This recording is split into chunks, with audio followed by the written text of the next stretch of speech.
to scramble to find my camera, set up my lighting, just so I can justify the 3 hours that I spent on this hair and makeup. Lately, I've been following kind of closely, but not too closely, with the Johnny Depp versus Amber Heard trial. And I was honestly surprised about how candid he was. You start to slowly realize that you are in a relationship with your mother. He basically admitted his ex-wife was kind of similar to Johnny Depp's mother, who's also volatile, abusive, and unpredictable. She was very unpredictable. She had the ability to be as cruel as anyone can be. She could become quite violent. There was physical abuse, which could be in the form of an ashtray being flung at you, hit you in the head, or you'd get beat with a high-heel shoe or a telephone, or the only thing that one could do was to try to stay out of the line of fire. We were all somewhat shell-shocked, even if you just walked past us, you'd sort of shield yourself because you didn't know what was going to happen. There was quite a lot of verbal abuse. There was quite a lot of name-calling. And every now and again, you would hear my mother just scream across the house. And it got me thinking, why is it that we not only ignore red flags, and a lot of times we can even find ourselves in a weirder predicament where we're actually drawn to these problems. We're actually drawn to these same red flags that have once held us back in childhood, in critical stages of child development. And if someone like Johnny Depp, who's obviously this macho guy who's very successful, who's conquered the business world, the entertainment world, who has no trouble attracting any females whatsoever, if someone like him can still be hindered by his childhood conditioning, us commoners in life can definitely suffer from the same thing. And we also need to be candid with ourselves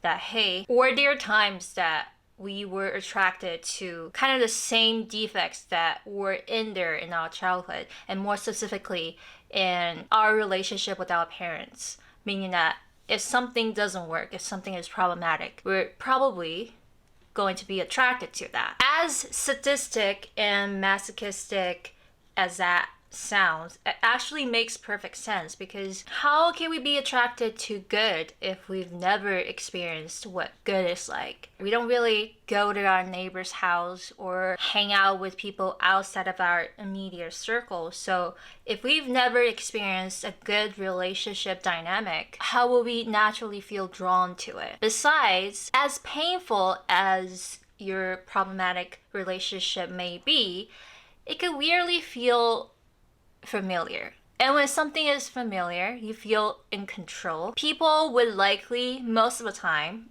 do more to avoid pain than to seek pleasure. Meaning they rather suffer, but because they know that they can somehow control their suffering and kind of contain it, they rather go for that suffering than risk a little more and explore this new uncomfortable terrain that may or may not lead to happiness. Attraction is not logical. We all know that. Even in the most healthy relationship, it's not logical. It's very impulsive, very emotional. But it might be worth asking yourself, when you know logically that someone is not right for you, that someone is very reminiscent of your problematic relationships in the past, your problematic parental relationship, either with your mom or with your dad.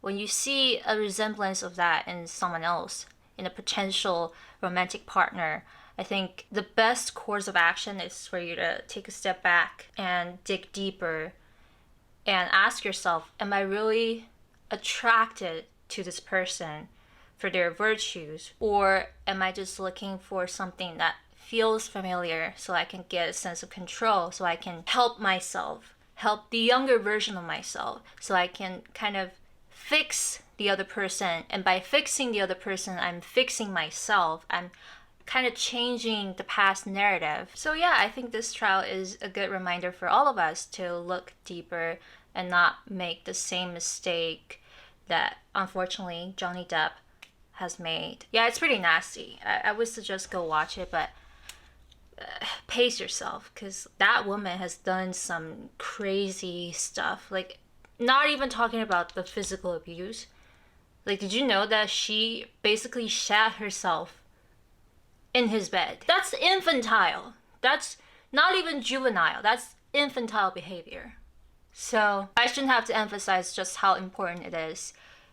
And like keeping your eyes wide open. You really gotta watch out for some major character defects. Usually, like people talk about how, certain red flags to look out for. I believe that as long as you have a brain, as long as you're an adult, as long as you've been around long enough, you know what red flags to look out for. The thing is, people ignore them.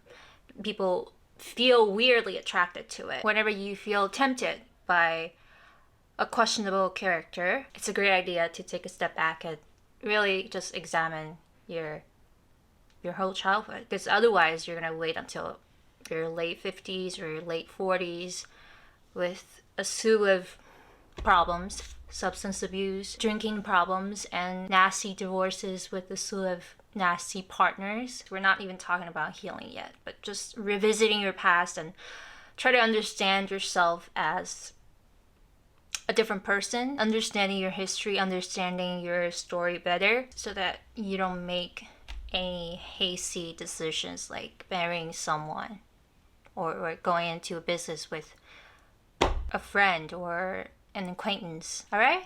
I think that's it. I think that was time well spent. As long as I got something out, this wouldn't all go to waste. By the way, I have my Invisalign in, so please excuse me if I lisped. If I was lisping a little bit. By the way, that word itself is quite a mouthful.